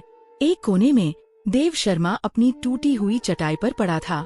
उसकी सांसें अब नहीं चल रही थी, वे केवल उसके गले में अटकटक कर एक हल्की घरघराहट पैदा कर रही थी, जैसे कोई बुझता हुआ दिया अपनी अंतिम लौ के लिए संघर्ष कर रहा हो। वह पीड़ा से कराह रहा था। यह शारीरिक पीड़ा नहीं थी, यह प्राणों के देह छोड़ने की पीड़ा थी। और दूसरे कोने में, जैसा उसने कहा था, वह खड़ा था, वही भयंकर काला पुरुष, वह यमदूत। वह अब उस विशाल गदाधारी स्वरूप में नहीं था, वह एक सघन मौन परछाई के रूप में वहां खड़ा था। उसका हाथ उठा हुआ था और उसमें एक सूक्ष्म ऊर्जा से बना पाश फंदा था जो देव शर्मा के मस्तक की ओर बढ़ा हुआ था। वह बस उसे फेंकने ही वाला था। उसने सुशीला के प्रवेश करते ही उसकी ओर देखा। उसकी रक्तवर्ण आंखों में कोई भाव नहीं था। उसने केवल कुटिया के जीर्ण शीर्ण द्वार से बाहर आकाश की ओर देखा। वह नारंगी आभा अब स्पष्ट हो चुकी थी। समय समाप्त हुआ। स्त्री, यमदूत ने अपनी उसी मेघ गर्जना सी वाणी में कहा, जो इस छोटी सी कुटिया की दीवारों को कंपा गई। सूर्य की किरणें क्षितिज को छू चुकी हैं। तू असफल रही। नहीं, सुशीला चीखी। उसकी चीख में एक मानवी की हताशा नहीं, एक सती का आदेश था। उसने यमदूत की ओर देखा भी नहीं। उसका अस्तित्व, उसका विधान सुशीला के लिए उस क्षण व्यर्थ था। वह सीधा अपने पति के पास गई, जो अब अपनी अंतिम सांसें गिन रहा था। स्वामी, वह उसके पास घुटनों के बल बैठ गई। देव शर्मा की चेतना लगभग लुप्त हो चुकी थी। उसने अपनी अंधी पथराई आंखों को खोलने का क्षीण प्रयास किया। सु शी ला, एक घुटती हुई ध्वनि उसके गले से निकली। क्षा माँ, अंधकार, बहुत अंधकार। मैं आ गई स्वामी, सुशीला रोते हुए बोली। मैं प्रकाश ले आई हूँ। देर हो गई, यमदूत ने कहा और अपना पाश फेंकने के लिए अंतिम बार हाथ उठाया। चुप रहो काल, सुशीला ने बिना मुड़े उस देव पर चीत्कार किया। जब तक एक भक्त का प्रायश्चित शेष है, स्वयं काल भी प्रतीक्षा करेगा। यह कहते हुए उसने अपनी मुट्ठी खोली। वह तुलसी पत्र अब भी उस दिव्य हरी आभा से दमक रहा था, जो उसके आंसू के अमृत से सिंचित था। सुशीला ने उस पवित्र नेत्रकमल को उठाया। हे श्रीहरि, हे नारायण, यदि मेरी भक्ति सच्ची है, यदि मेरा सतीत्व अखंड है और यदि इस कार्तिक मास में की गई मेरी सेवा निस्वार्थ है, तो मेरे पति को उसके पाप से मुक्त करो। यह कहकर उसने आंसुओं में भीगा वह दमकता हुआ तुलसी पत्र अपने पति देव शर्मा की उन अंधी मृत प्राय आँखों से स्पर्श करा दिया। एक क्षण और फिर एक चमत्कार हुआ।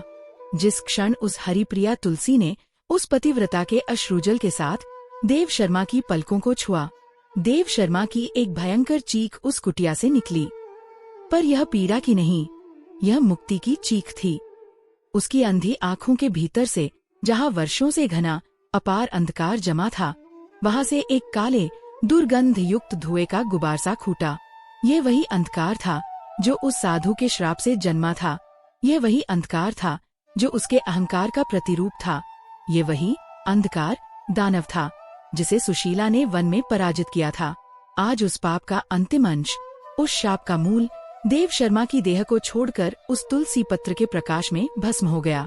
देव शर्मा का शरीर, जो मृत्यु की अकड़न में था, वह शिथिल पड़ गया। उसकी सांसों की घरघराहट बंद हो गई। उसने एक गहरी, लंबी, जीवनदायी सांस ली और फिर उसने अपनी आंखें खोली। वर्षों बाद उसने पहली बार कुछ देखा। उसने सूर्योदय का प्रकाश नहीं देखा। उसने अपनी कुटिया की दरिद्रता नहीं देखी। उसने अपनी आंखों के समक्ष सबसे पहले अपनी पत्नी सुशीला का वह अश्रुपूरित, चिंतामग्न किंतु दिव्य मुख देखा। सुशीला, उसकी आवाज में अब घरघराहट नहीं, केवल असीम आश्चर्य था। मैं देख सकता हूँ सुशीला, मुझे सब दिख रहा है। सुशीला हर्ष के मारे वहीं मूर्छित होने को हुई, पर वह संभल गई। तभी कुटिया के कोने से एक ध्वनि आई। दोनों ने उस ओर देखा। वह यमदूत, जिसका हाथ पाश फेंकने के लिए उठा रह गया था, अब विस्मय से इस दृश्य को देख रहा था। उसका पाश उसके हाथ से छूटकर भूमि पर गिर गया और विलीन हो गया। पर यह अंत नहीं था। उस यमदूत का वह भयंकर काला स्वरूप विगलित होने लगा, पिघलने लगा। उसी समय कुटिया के द्वार पर एक और आकृति प्रकट हुई। वही क्षीणकाय भूखा साधु जिसे देव शर्मा ने वर्षों पहले दुत्कारा था। वह भूखा साधु मुस्कुराया और यमदूत की ओर बढ़ा। वह यमदूत भी उस साधु की ओर बढ़ा और देव शर्मा और सुशीला की विस्मित आंखों के समक्ष वे दोनों विरोधी स्वरूप, एक मृत्यु का भय, दूसरा भिक्षा की याचना, एक दूसरे में समा गए। जहाँ वे दोनों विलीन हुए वहाँ न कोई साधु था, न कोई यमदूत। उनकी टूटी हुई कुटिया सहसा एक असहनीय दिव्य प्रकाश से भर गई। वह सूर्योदय का प्रकाश नहीं था, वह सहस्रों सूर्यों से भी अधिक तेजोमय, किंतु चंद्रमा से भी अधिक शीतल प्रकाश था। उनकी कुटिया की जीर्ण शीर्ण दीवारें विलीन हो गईं और उन्हें लगा कि वे उज्जैनी में नहीं, वैकुंठ के मध्य खड़े हैं और उनके समक्ष वे खड़े थे। चतुर्भुजी, पीतांबरधारी, मेघश्याम वर्ण, जिनके नेत्र खिले हुए कमल के समान थे। शंख, चक्र, गदा और पद्म धारण किए हुए श्री हरि नारायण। वही मुस्कान जो उस साधु के मुख पर थी और वही गंभीरता जो उस यमदूत की आंखों में थी, आज भगवान विष्णु के मुख पर एक साथ सुशोभित थी। देव शर्मा, जिसे अभी अभी दृष्टि मिली थी, इस दिव्य स्वरूप को देखते ही पुनः अंधा होने की कामना करने लगा। वह इस तेज को सहन नहीं कर पा रहा था। वह और सुशीला दोनों उस परमात्मा के चरणों में दंडवत गिर पड़े। श्रीहरि ने मुस्कुराते हुए अपना अभ्यहस्त उठाया। उनकी वाणी, जो न साधु की तरह क्षीण थी, न यमदूत की तरह कठोर, बल्कि अमृत की वर्षा करती हुई गूंजी। सुशीला, उठो पुत्री। सुशीला ने कांपते हुए अपने नेत्र खोले। तुम नारायण के नेत्रकमल की खोज में थी। भगवान ने कहा। वह नेत्रकमल कोई वस्तु नहीं थी जिसे बाहर खोजा जा सके, वह तुम्हारे भीतर का विश्वास था। वह कार्तिक मास में अपने पति के घोर पापों के प्रायश्चित के लिए तुम्हारे नेत्रों से बहा पश्चाताप और भक्ति का आंसू था। तुमने अपनी आंखों से जो अश्रु बहाया, वही मेरा नेत्रकमल था। जब वह आंसू, वह निस्वार्थ अर्पण मेरी प्रिया तुलसी पत्र से मिला, तो वह इस ब्रह्मांड का सबसे शक्तिशाली शाप मुक्ति का साधन बन गया। सुशीला केवल हाथ जोड़े रोती रही। फिर भगवान विष्णु ने देव शर्मा की ओर देखा। उनकी दृष्टि में अब कोमलता नहीं, एक न्यायाधीश का भाव था। देव शर्मा कांप उठा। तुमने अपने धन के अहंकार में प्रकाश का अपमान किया, इसलिए तुमने अंधकार पाया। मैंने तुमसे अन्न नहीं, केवल एक दीपक मांगा था, क्योंकि कार्तिक मास में दीपदान सहस्रों यज्ञों से बढ़कर है। पर तुमने उस प्रकाश को भी बुझा दिया। तुम्हारे उसी एक पाप ने दो रूपों को जन्म दिया। तुम्हारे भीतर अंधकार का शाप और वन में अंधकार का दानव। भगवान ने सुशीला की ओर देखा। और तुम्हारी पत्नी ने देखो, इसने तुम्हारे पाप का प्रायश्चित कैसे किया। तुमने प्रकाश को बुझाया, तुम्हारी पत्नी ने घोर अंधकार दानव को भी प्रकाश दिया, दान में दे दिया। तुमने जीवन अन्न का तिरस्कार किया। तुम्हारी पत्नी ने यम मृत्यु से भी अपने पति के प्राणों के लिए युद्ध कर लिया। वह साधु जो तुमसे भिक्षा मांगने आया था, वह मैं ही था। वह दानव जिसने तुम्हारी आशा की परीक्षा ली, वह भी मेरा ही विधान था। और वह यमदूत जो तुम्हारे प्राण हरने आया, वह भी मैं ही था, यह देखने के लिए कि तुम्हारी पत्नी की भक्ति की सीमा क्या है। देव शर्मा, श्रीहरि ने कहा, कार्तिक मास में की गई तुम्हारी पत्नी की इस निस्वार्थ अखंड भक्ति ने तुम्हारे जीवन भर के घोर पापों को भी काट दिया है। देव शर्मा अब स्वयं को रोक न सका। वह उनके चरणों से लिपट गया। प्रभु, मैं अधम हूँ, मैं पापी हूँ, मुझे क्षमा करें, मुझे क्षमा करें प्रभु। भगवान विष्णु ने उसे उठाया। तुम क्षमा कर दिए गए हो देवश शर्मा। तुम्हारी पत्नी के पुण्य के कारण तुम्हें न केवल बाहरी दृष्टि मिली है, बल्कि आज तुम्हें वह आंतरिक भक्ति की दृष्टि भी प्राप्त हुई है, जो इस बाहरी दृष्टि से कहीं अधिक मूल्यवान है। भगवान विष्णु ने उन दोनों को अपना अंतिम आशीर्वाद दिया। वह दिव्य प्रकाश, वह वैकुंठ का दृश्य धीरे धीरे सिमटने लगा। तुम दोनों का कल्याण हो। यह अंतिम शब्द उस कुटिया में गूंजे और वे अंतर्धान हो गए। प्रकाश विलीन हो गया। वे पुनः अपनी टूटी हुई कुटिया में थे, पर अब सब कुछ भिन्न था। बाहर सूर्य पूर्ण रूप से उदित हो चुका था। उसकी सुनहरी किरणें, वही प्रकाश जिसका देव शर्मा ने अपमान किया था, कुटिया के द्वार से भीतर आ रही थीं। देव शर्मा ने उन किरणों की ओर देखा और इस बार घृणा से नहीं, बल्कि हाथ जोड़कर उन्हें प्रणाम किया। उसे न केवल दृष्टि मिली थी, बल्कि उसे भक्ति का वह सच्चा निस्वार्थ मार्ग भी मिल गया था, जिसे उसकी पत्नी सुशीला ने अपने आंसुओं से सींचा था। इस कथा का सार यही है कि जो कोई भी इस पवित्र कार्तिक मास में सच्चे हृदय, शुद्ध पश्चाताप और निस्वार्थ भाव से भगवान श्रीहरि विष्णु और माँ तुलसी की सेवा करता है, चाहे वह एक दीपक जलाकर हो या भक्ति का एक आंसू बहाकर, भगवान विष्णु स्वयं किसी न किसी रूप में उसके जीवन के कठिन से कठिन शाप, बड़े से बड़े दुर्भाग्य और यहाँ तक कि साक्षात मृत्यु के विधान को भी हर लेते हैं।